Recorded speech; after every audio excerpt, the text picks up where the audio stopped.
بالله من الشيطان الرجيم بسم الله الرحمن الرحيم فأما الزبد فيذهب جفاء وأما ما ينفع الناس فيمكث في الأرض صدق الله مولانا العظيم بارگاہ رسالت معاب صلی اللہ تعالیٰ علیہ وسلم نے درود پاک کا ہدیہ پیش کرے اللہم صلی علی سیدنا و مولانا محمد معدن الجود والکرم وآلہ واصحابہ الکرام وابنہ الکریم وبارک وسلم صلاة دائمتا سرمدا ابدا عزیزان گرامی وقار آسمان علم کے سارے ستارے اس منبر نور پر جلوہ فکر ہیں ماررہ کی ذوفشانیاں صاحب البرکات کی برکات اور قاسم الخیرات شمس ماررہ خاتم الاکابر ان تمام سادات کے حضور برکت لینے سعادت حاصل کرنے کے لیے صرف عوام الناس نہیں ہر زمانے میں اپنے وقت کے مقتدر علماء آیا کرتے اور یہ تاریخ ہمیشہ باقی رہی اس دربار میں یہاں جتنے آئے ہیں سب خوشا چی ہیں فیض حاصل کرنے آئے ہیں اور مجھ نکمے کی یہاں کوئی حیثیت نہیں یہاں پر جو بیٹھے ہوئے علماء ہیں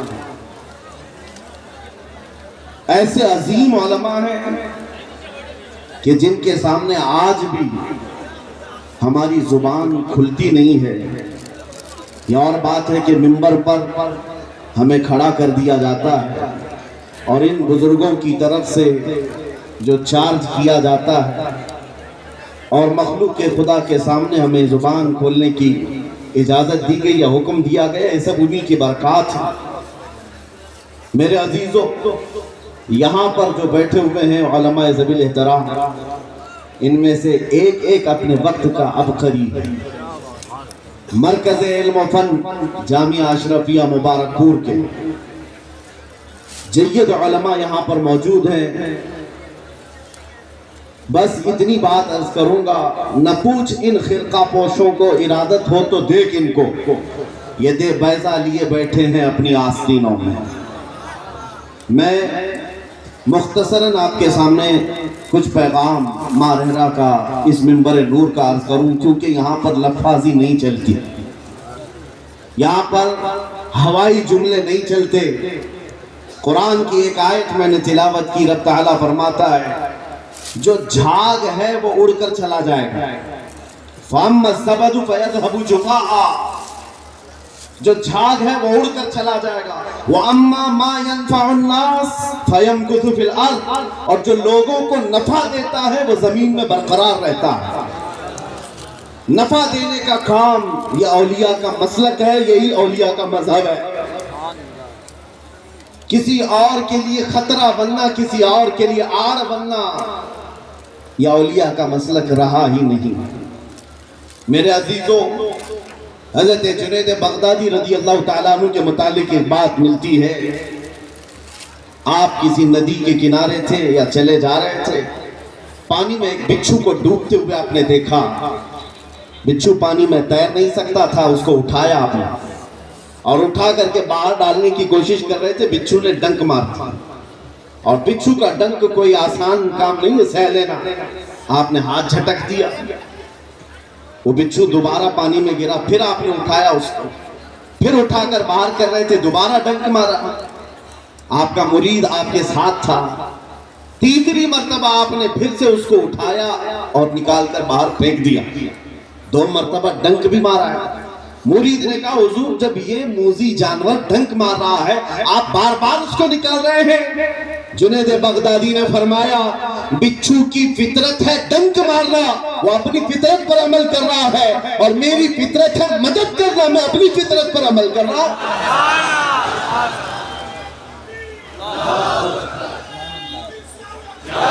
میرے عزیزوں یہ اولیاء کا مسلک و مذہب رہا ہے میں آپ کو ایک بات یہاں دے کر جانا چاہتا ہوں تاریخ کی سچائیاں آج بھی یہ بتاتی ہیں ایک باضابطہ پوری کتاب عربی میں لکھی گئی ہے ماذا قدم المسلمون للعالم پوری دنیا کے لیے مسلمانوں نے کیا نفع بخش چیزیں دی ہیں اگر مطالعہ کرے تو فخر سے سر اونچا ہو جاتا ہے۔ تاریخ کی سچائیاں بتاتی ہیں اس دنیا کو نفع دینے والی سب سے بڑی قوم وہ مسلمانوں کی ہے۔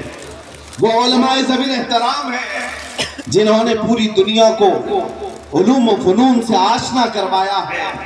میں نفع دینے کی بات کر رہا ہوں، یہاں آیا ہوا ہر برکاتی یہ عہد کر کے جائے مجھ سے اگر کسی کو نفع نہیں پہنچ سکتا تو کم از کم کسی کو نقصان تو نہ ہو، میں کسی اور کے لیے خطرہ تو نہ بنوں۔ عزیزان گرامی وقار، ایک بزرگ ہے جن کے متعلق کتابوں میں لکھا ہے، وہ پہاڑوں کے اوپر جو راستے جاتے تھے، پیچیدہ راستے ہوتے، ایک راستے کی موڑ پر انہوں نے اپنی 60 سال زندگی گزاری۔ کس وجہ سے اس موڑ پر کھڑے رہتے تھے؟ ان سے پوچھا گیا آپ ہمیشہ یہاں کھڑے رہتے ہیں؟ انہوں نے بتایا اصل میں یہ راستے کی موڑ ایسی ہے کہ گھوڑ سوار ادھر سے تیزی سے دوڑتے ہوئے آتے ہیں، اور اگر انہوں نے اس گھوڑے کو اپنی سواری کو نہیں موڑا تو پیچھے بہت بڑی کھائی ہے جس میں وہ گر سکتا ہے۔ میں ہر آنے والے مسافر کو اس کھائی سے باخبر کرنے کے لیے اپنی زندگی کے 7 سال گزارتا ہوں۔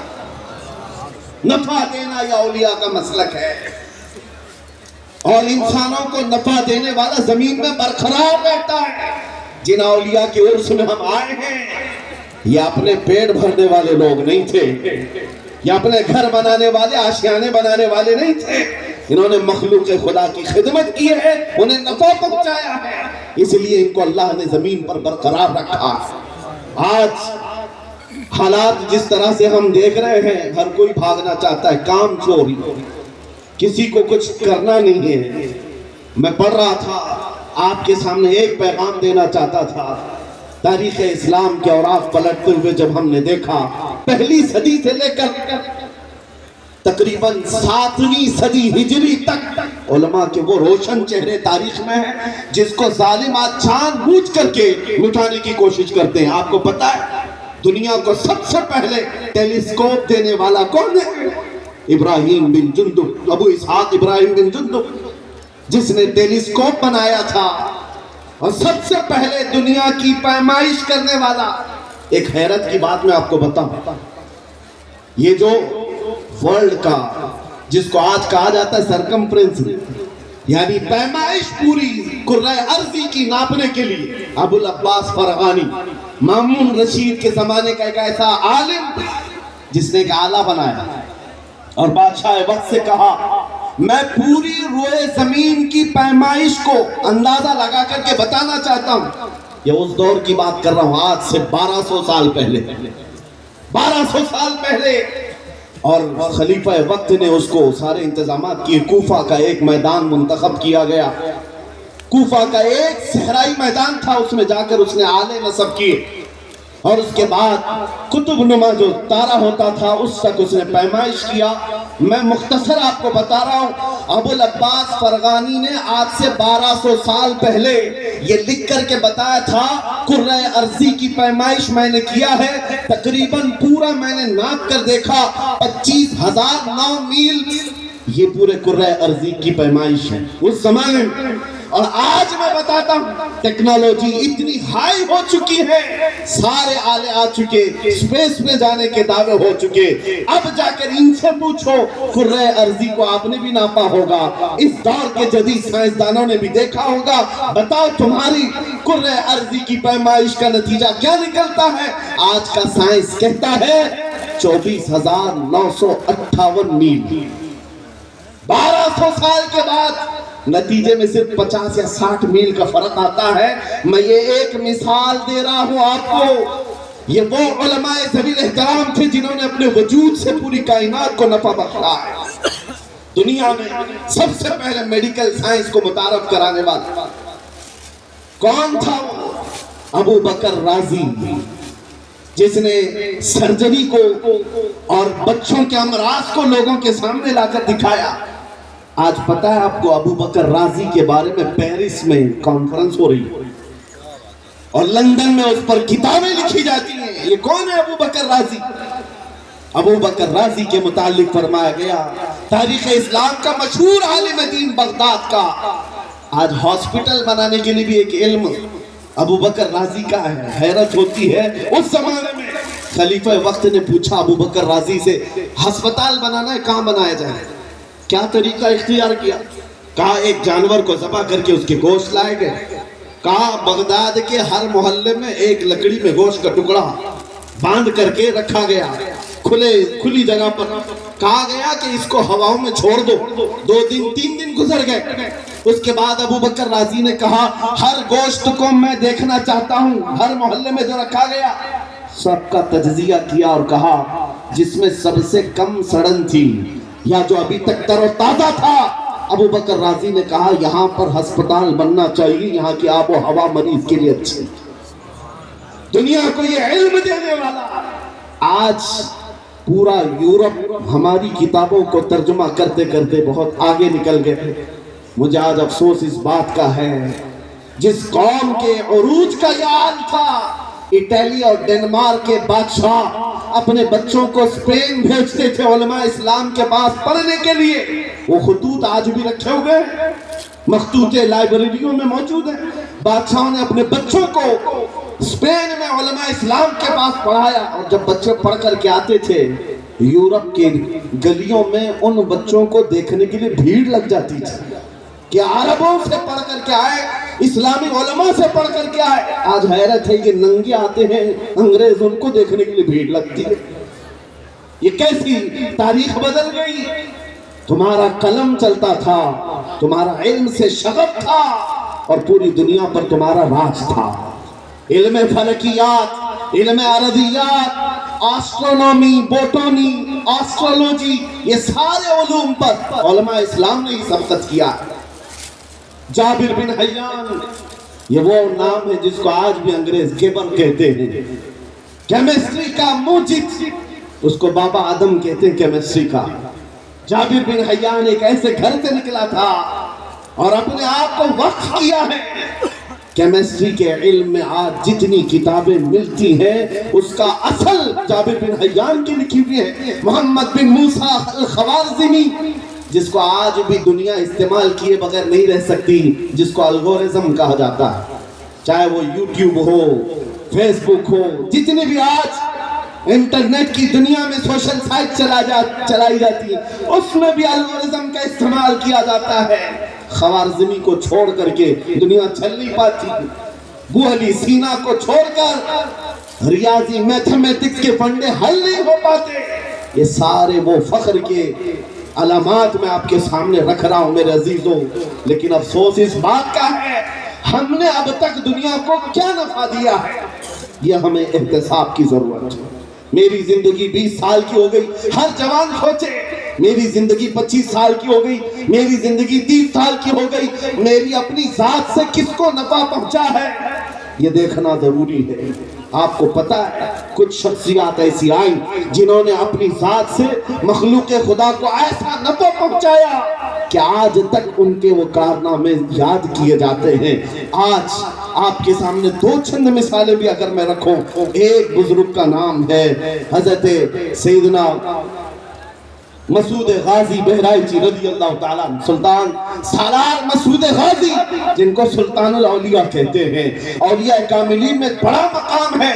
لیکن حیرت کی بات میں آپ کو بتاؤں، ان کی وفات کے وقت صرف ان کی عمر 19 سال کی تھی. 19 سال کی عمر میں یہ نام کما کر چلے گئے. وہ عظیم نام میں نے ممبئی کی سرزمین پر دیکھا. میمن برادری سے تعلق رکھنے والے ایک صاحب تھے جن کے نام سے آج بھی مسجدیں بنی ہوئی ہیں. وہاں پر میں معلومات حاصل کر رہا تھا. ایک کالج ہے، ایک مسافر خانہ، ایک مسجد ہے، اور نہ جانے کیا کیا بنایا ہے انہوں نے. اور اس زمانے میں بنا کر چلے گئے. ہم نے پوچھا کہ انہوں نے اتنی دولت کا اتنا بڑا حصہ لگایا اور بنایا ہے. بعد میں پتا چلا کہ وہ صاحب جنہوں نے بنایا ان کی وفات کے وقت ان کی عمر 23 سال کی تھی. 150 سال 200 سال سے ان کی بنائی ہوئی مسجدیں، ان کے بنائے ہوئے ہاسپٹل، ان کے بنائے ہوئے کالجز چلے آ رہے ہیں. میرے عزیزو، زندگی گزارنے کا ایک طریقہ یہ بھی ہے کہ اپنی ذات سے دوسروں کو نفع پہنچاؤ. یہ اولیاء کا مسلک ہے، یہ اولیاء کا مسلک ہے۔ آپ کو میں بتاؤں سیدنا صدیق اکبر رضی اللہ تعالیٰ عنہ کی ذات، آپ کا انتقال جب ہوا، حضرت عمر نے تخت خلافت پر بیٹھ کر کے اعلان کیا، اے لوگوں میں ہر وہ کام کروں گا جو خلیفہ اول کیا کرتے تھے، اگر مجھ سے کوئی کام چھوٹ جائے تو مجھے اطلاع دے دینا، میں وہ کام کروں گا۔ محفل میں سے کسی صاحب نے اٹھ کر کے کہا، امیر المومنین، ہم ابو بکر صدیق رضی اللہ تعالیٰ عنہ کو دیکھا کرتے تھے، روزانہ دوپہر کے وقت وہ اپنے گھر سے توشہ دان لے کر، کچھ روٹی سالن لے کر جنگل کی طرف چلے جاتے، ہمیں یہ تو نہیں پتا کس کو کھلاتے تھے، لیکن روزانہ ان کا ایک مشغلہ تھا۔ حضرت عمر فاروق نے کہا، آج سے ہی یہ کام میں کرتا ہوں۔ گھر گئے، توشہ دان لیا، اس میں کچھ روٹی اور سالن لے کر خود بھی اس بتائے ہوئے راستے کی طرف نکل پڑے۔ جنگل میں کس کو کھلانا ہے یہ تو پتہ نہیں، یہ معلوم نہیں، گئے ڈھونڈتے رہے۔ شام کا وقت قریب آ گیا، ایک کسی چوٹی کے پاس، ایک کسی غار کے پاس سے کراہنے کی آواز آ رہی تھی۔ حضرت عمر فاروق رضی اللہ تعالیٰ عنہ کہتے ہیں، میں بڑا چلا گیا، وہاں جانے کے بعد دیکھ کر کے حیرت سے آنکھیں کھلی رہ گئی۔ ایک ایسا معذور بندہ پڑا ہوا ہے جس کے دونوں ہاتھ بھی کٹے ہیں، دونوں پیر بھی کٹے ہیں اور آنکھیں بھی نہیں ہیں، ایسا معذور ہے لیکن کراہ رہا ہے۔ حضرت عمر کہتے ہیں، یہی وہ بندہ ہوگا جس کو وقت کا خلیفہ اپنے گھر سے توشہ دان لے کر یہاں جنگل میں آتا تھا اور خاموشی سے کھلا کر چلا جاتا تھا۔ حضرت عمر کہتے ہیں، میں نے اس کو بتایا نہیں کہ ابو بکر صدیق نہیں آئے، آج میں آیا ہوں۔ کہتے ہیں جا کر کے اس کے سامنے توشہ دان کھولا اور روٹی کو سالن میں ڈبویا اور اس اندھے معذور کے منہ میں روٹی کا لقمہ رکھا۔ وہ اندھا چیخ پڑا، کہا، آنے والے بتا، کیا ابو بکر انتقال ہو گیا؟ کیا ابو بکر صدیق کا انتقال ہو گیا؟ آج تک میں ایک دن بھی بھوکا نہیں رہا ان کی زندگی میں۔ حضرت عمر کہتے ہیں، تو اندھا ہے، نابینا ہے، تجھے کیسے خبر کہ آنے والا ابو بکر نہیں کوئی اور آیا ہے؟ اندھا کہتا ہے، آنے والے تجھے پتہ نہیں، ابو بکر جب آتے تھے انہیں معلوم تھا میرے منہ میں دانت نہیں ہے، وہ اپنے منہ سے چبا کر روٹی میرے منہ میں ڈالتے تھے۔ آج تم نے پوری روٹی ڈال دی، مجھے لگا کہ ابو بکر نہیں آئے، کوئی اور آیا۔ یہ وقت کے ان خلفاء کی بات کر رہا ہوں جن کے رعب و دبدبے کا حال یہ تھا کہ کیسر و کسریٰ کی فوجیں کانپتی تھی، تھراتی تھی، لیکن انہوں نے اپنی زندگی کو عوام کے لیے، مخلوق کے لیے نفع بخش بنایا ہوا تھا، زندگی کو وقف کیا ہوا تھا۔ میرے عزیزوں، میں آخری باتوں کی طرف آتا ہوں۔ ماررہ مطہرہ کا یہی مسلک ہے، ماررہ مطہرہ کا یہی مذہب ہے۔ یہاں پر آنے والوں سے کھینچا نہیں جاتا، ہر آنے والے کو بے حساب دیا جاتا ہے، یا ہر آنے والے کو دیا جاتا ہے۔ میں بلا مبالغہ آپ کے سامنے عرض کر رہا ہوں، جتنے علماء آئے، جتنے یہاں کے فقراء ہو، جتنے خادم ہو، کوئی ایک مجھے بتائے بغیر یہاں سے نوازے اس کو بھیجا گیا۔ یہ مخلوق خدا پر رحم کرنا اور ان کے ساتھ نفع کا معاملہ کرنا، آج اپنی آپ کے بھی گھروں میں زندگیاں ہیں۔ امت کو آپ کیا دے رہے ہو؟ دنیا میں خلق خدا کو آپ کیا دے رہے ہو؟ یہ دیکھنے کی ضرورت ہے۔ آج حضور سیدی احسن العلماء کی یاد تازہ ہوتی ہے۔ ایک باپ ہے، اللہ نے 4 بیٹے دیے، لیکن اس باپ نے یہ نہیں سوچا کہ مجھے کما کر کے دینے والے بیٹے ہو، بلکہ ہر بیٹے کو ایسا بنایا ہے، ہر ایک اپنی جگہ پر خلق خدا کی خدمت کر رہا ہے۔ حضور امین ملت کو علی گڑھ کی تاریخ قیامت تک یاد رکھے گی، حضور شرف ملت کو انکم ٹیکس کا شعبہ یاد رکھے گا، اور حضور سیدی افضل میاں کو پولیس کا شعبہ ہمیشہ یاد رکھے گا، اور ماہرہ کے چپے چپے اور گلیاں گلیاں اپنے بچوں کو دین اور دنیا سکھانے کے معاملے میں حضور رفیق ملت کو سدا یاد رکھے گا۔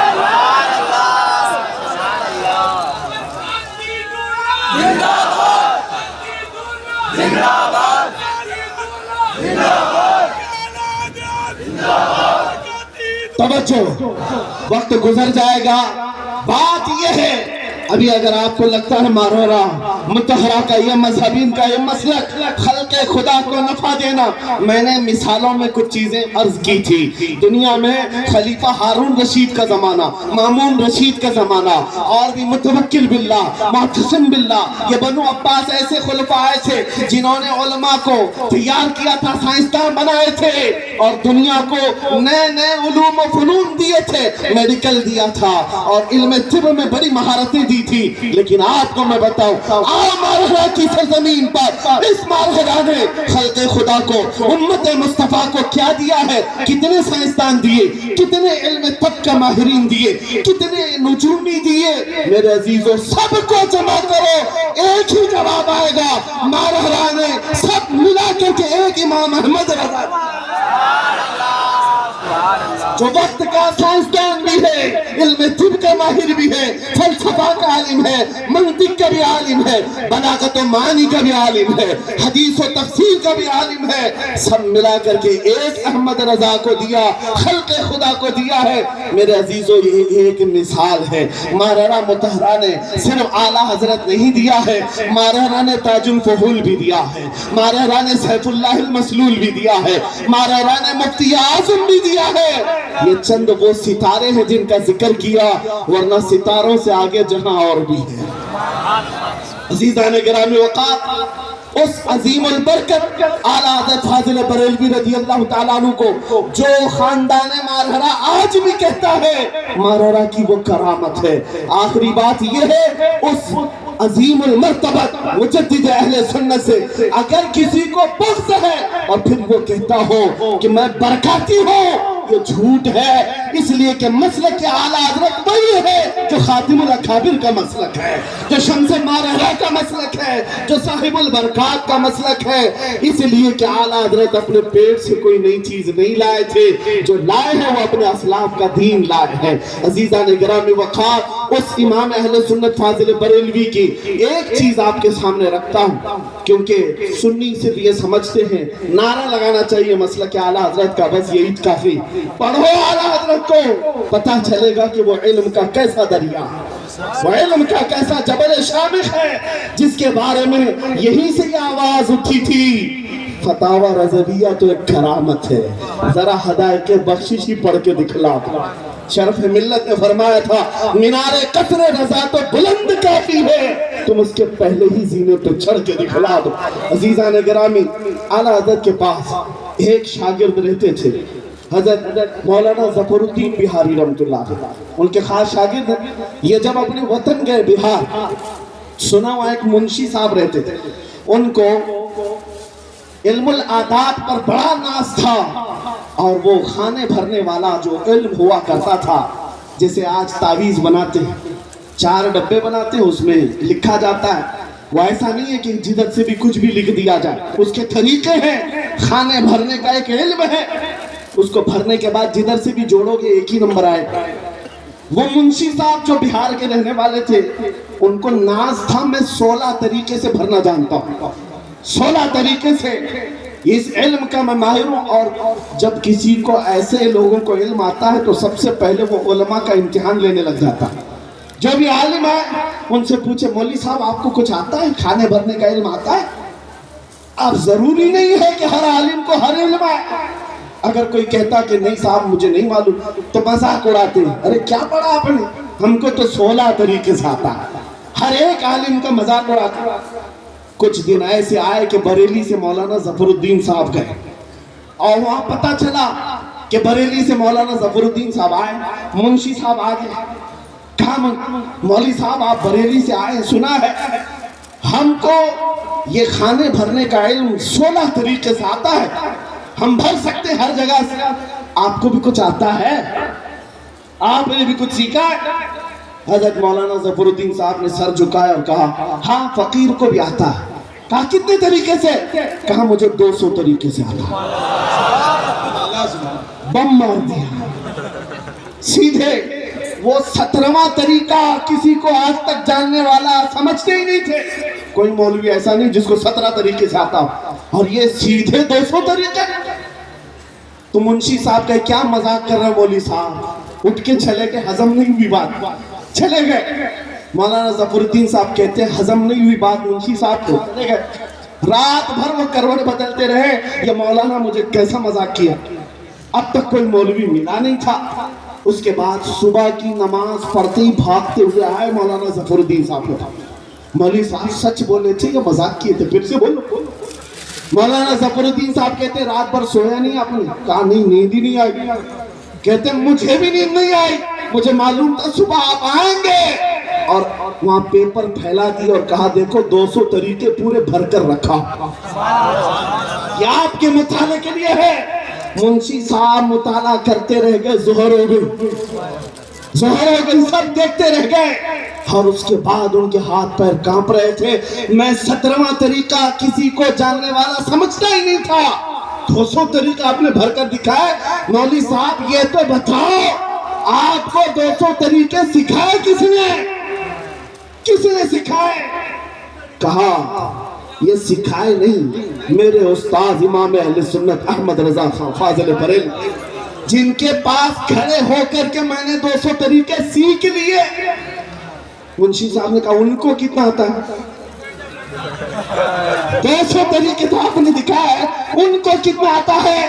مولانا ظفرالدین صاحب ہنستے ہوئے کہے 600 طریقوں سے تو میں نے دیکھا ہے، باقی آتا کتنا ہے اللہ بہتر جانتا۔ یہ ایک مثال ہے، ہر چیز میں امام احمد رضا فاضل بریلوی نے سکے بٹھا دیے ہیں۔ ملک سخن کی شاہی تم تو رضا مسلم، جس سمت آ گئے ہو سکے بٹھا دیے ہیں۔ عزیزان گرامی وقار، سب سے بڑی دولت جو ہمیں ملی ہے وہ عشق رسول کی دولت ملی ہے۔ وہ مارارا سے ہوتے ہوئے جو مدینے جاتی ہے، یہ نسبت پر قائم رہو اور اپنی زندگی کو نفع بخش بناؤ۔ جب تک زندہ رہو کسی کی ٹانگ پکڑ کر کھینچنا، کسی کے راستے میں کھڑے ہو جانا، یا کسی کے لیے روڑا اٹکانا، پتھر بن جانا، ان سب سے بعد آ جاؤ۔ کوشش کرو کہ محبتوں کی آپ کے درمیان مٹھائیاں تقسیم ہو، نفرتوں کی دیواریں ختم ہو، نقصان نہ پہنچائیں، نفع پہنچائیں۔ اللہ کریم ان سادات مارہرا کا پیغام پوری دنیا میں پہنچائے اور مقبول عام بنائے۔ مارہرا متحرہ کی ایک خانقاہ ہے جس نے علی گڑھ میں جا کر کے دیکھو البرکات بنایا ہوا ہے، یہاں احسن البرکات ہے، یہ خانقاہ نفع پہنچا رہی ہے۔ اللہ کریم صبح قیامت تک اس کے نفع کو عام و تام فرمائے۔ وآخر دعوانا الحمدللہ رب العالمین۔ السلام علیکم ورحمۃ اللہ۔